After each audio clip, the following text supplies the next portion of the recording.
बिस्मिल्लाहिर्रहमानिर्रहीम। अस्सलाम वालेकुम। वॉइस ऑफ कराकरम से फ़िदा हुसैन आप लोगों की खिदमत में हाज़िर हूँ। आज वॉइस ऑफ कराकरम के मेहमान ज़िला गांशे गिलगित बल्तिस्तान के सब डिवीज़न डगोनी के तहसीलदार नज़र अली साहब हमारे साथ मौजूद हैं।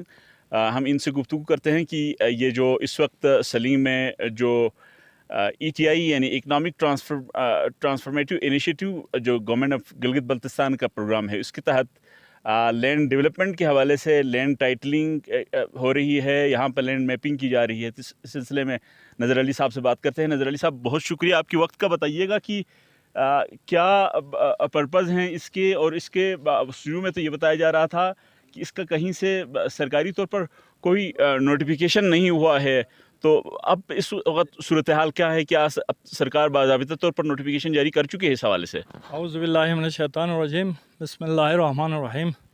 जनाब फ़िदा हुसैन साहब, आपका बहुत शुक्रिया, आपने मौका दिया हमें।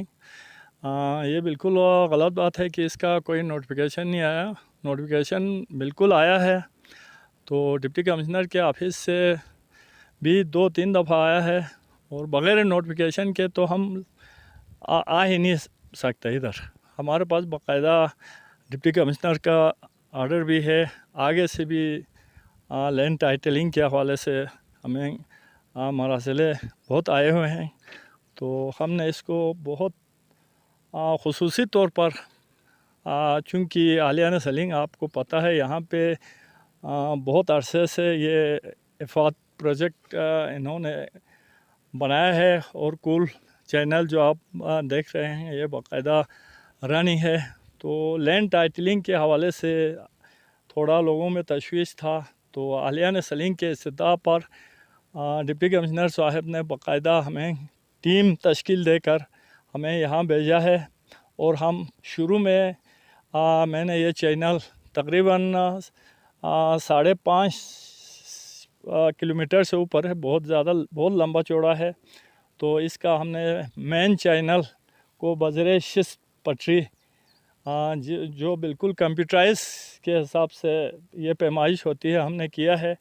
तो अभी हम फ़िलहाल प्लाट बंदी के मराहिल में है। जब प्लाट बंदी ख़त्म होगी तो हम इनको बाकायदा नंबर खसरा लगेंगे। उसके बाद इसका फील्ड बुक मुरतब होगा। फील्ड बुक में जिन जिन लोगों का रवाजात है, इफ़ाद प्रोजेक्ट के जो रूल और क़ानून है, उसी के तहत हमने रकबा पैमाइश करना है, और उसी के तहत हमने शजरा खसरा बना के बराए अलाटमेंट या जो भी गवर्नमेंट का इस सिलसिले में आगे से प्रोसेस है इंतकालात के सिलसिले में, तो उसके तहत हम फ़िलहाल ये शजरा खसरा मुरतब करने में लगे हुए हैं।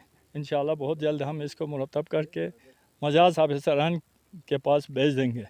तो नज़र साहब, ये बताइए कि हमें बताया गया था कि आपकी मौजूदगी में सलीम से एक टीम जो एक्टिंग डिप्टी कमिश्नर साहब जिस वक्त मौजूदा अमीर आज़म साहब छुट्टी पर थे, जो यहाँ पर कायम मकाम डिप्टी कमिश्नर साहब थे, उनके पास बाज़ाबिता यहाँ पर टीम गई थी। उन्होंने बाज़ाबिता तौर पर कहा था कि इसका कोई नोटिफिकेशन आगे से नहीं हुआ है, इसका कोई ऐसा सर पैर या कोई ऐसा वो बुनियाद नहीं है। तो इसके हवाले से बताइए। ऐसी बात नहीं है। उस वक़्त ये डिप्टी कमिश्नर साहब छुट्टी पे थे, तो उनके जानशीन के तौर पर हफ़्ता 10 दिन के लिए ग़ुलाम अली साहब एक्टिंग डिप्टी कमिश्नर आए थे।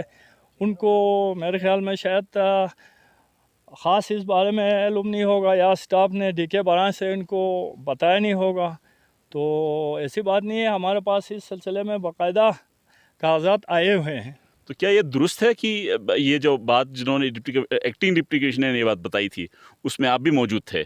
बिल्कुल, मैं भी मौजूद था। उन्होंने ये तो नहीं कहा कि इसका कोई सर पैर या इस तरह का चिट्ठी नहीं है, उन्होंने नहीं कहा। उन्होंने डिप्टी कमिश्नर जो मौजूदा डिप्टी कमिश्नर के आने तक उन्होंने कहा कि इसको डिले करें।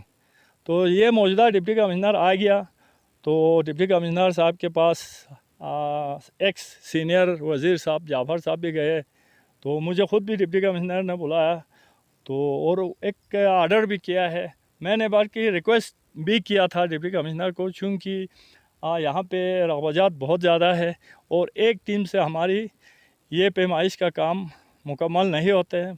मेरे रिक्वेस्ट पे डिप्टी कमिश्नर ने फौरी तौर पर एक नायब तहसीलदार माशगुम से एक सीनियर काबिल तरीन पटवारी मोहम्मद हुसैन मचलवी और एक केरस का गिरदावर जाफ़र, उसको भी हमारे साथ मावनत के लिए भेजा और हम काम कर रहे हैं। आपके सामने काम है। तो ये बताइए फिर ये नोटिफिकेशन कहाँ से हुआ है? ईटीआई की जानिब से हुआ है? ईटीआई की जानिब से बाकायदा एक उनका रिक्वेस्ट लेटर आके डिप्टी कमिश्नर ऑफिस में आया है, वहाँ से एसी ऑफिस दगोनी में भी आया हुआ है।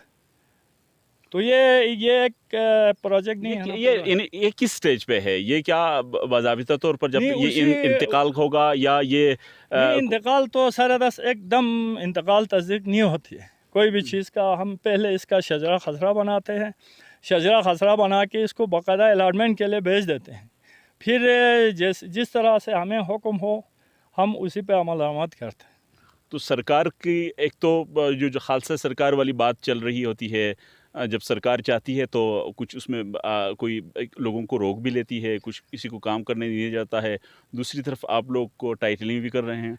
ये बुनियादी ये बात समझ नहीं आ रही लोगों को, इसके हवाले से बताइए। नहीं, इसका ना समझने वाला कोई बात नहीं है। ईटीआई ने एक बाकायदा हमारे पब्लिक सरकर्दारान के साथ एक एग्रीमेंट किया है कि आप लोगों को फी पार्टिसिपेंट शायद मेरे ख्याल में 8 कनाल के लगभग कोई ज़मीन हम आपको इसी चैनल के थ्रू अलाट करके शायद देने का उन्होंने वादा करके कोई इस तरह एग्रीमेंट भी हो चुका हुआ है।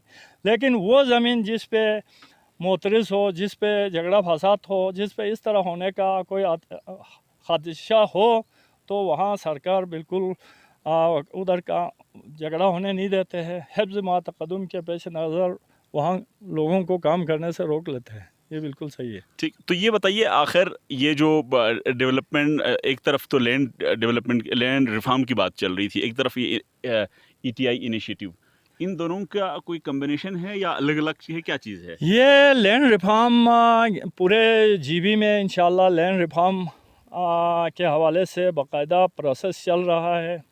तो ये जब नीचे से इनका बाकायदा कोई अरसा 1 सालों से जीबी हुकूमत इस पे काम कर रही है और मुझे ख़ुद भी कई दफ़ा स्कर्दू जाके वहाँ लैंड रिफॉर्म के हवाले से हमारी मीटिंग हुई है। कमिश्नर के सतह पर भी, यहाँ डिप्टी कमिश्नर साहब ने भी हमें बुला के लैंड रिफॉर्म के हवाले से, वो तकरीबन सेम इसी तरह का ज़मीनें हैं जो काबिल तकसीम हो, तो वो वही गाँव के उन्हीं लोगों को दे देंगे जिनको ये ज़मीन देने का हक़ हो।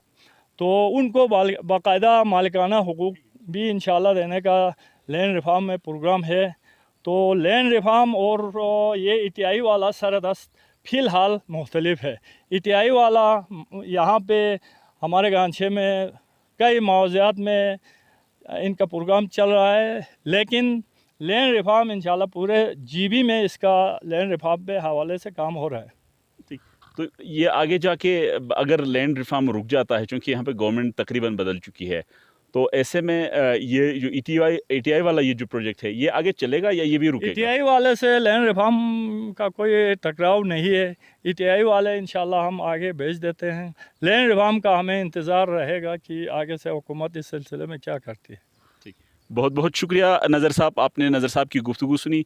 इसके हवाले से भी नज़र साहब से और भी बहुत सवालात हैं, लेकिन यहाँ पर गर्मी भी है और ड्यूरेशन भी लंबा हो रहा है, तो हम यहीं पे गुफ्तगू को इख्तिताम करते हैं। आखिर में आपसे गुजारिश करते हैं कि एक तो हमारा channel voice of Karakoram subscribe कर दीजिए, दूसरा आपके सवालात हैं वो सवालात ज़रूर छोड़िए, ताकि हम अगली दफ़ा नज़र साहब या ज़िम्मेदारान से, जो भी डिप्टी ज़िले के ज़िम्मेदारान या जो सब डिवीज़न के ज़िम्मेदारान से उनसे गुफ्तगू होगी, तो वो सवालात हम उनके सामने रखेंगे। इसी के साथ मुझे फ़िदा हुसैन को इजाज़त दीजिए। अल्लाह हाफ़िज़।